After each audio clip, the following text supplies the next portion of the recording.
In today's video, I'm going to show you how to use VS Code for GitHub. So first head over to github.com and of course log into your dashboard. And here in the left panel, click on Create Repository. So here, give your repository a name. And of course, make sure that the visibility is set to public and toggle the Add README setting on. And once done, click on Create Repository. And of course, copy the code by clicking on this drop-down menu. And here you can just press the copy button beside the URL. Then next, open up VS Code. And here on your keyboard, press Ctrl Shift plus P.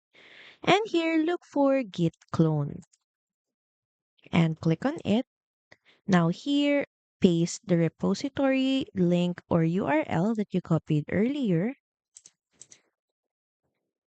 Then click on Clone from URL. Now here from your files, select a repository destination. And once cloned, VS Code will then ask you if you want to open the project. So press open. You might also be asked to confirm if you trust the authors. So check the box and click on yes. And now here you can start editing the files.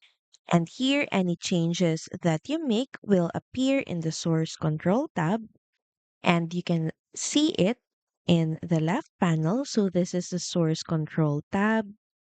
So here you can start writing a commit message, then press the check button. And once done, click on the three dot icon beside it. And here click on push to upload your changes back to GitHub. Thank you for watching this video. Also feel free to use our affiliate link in the description. Bye!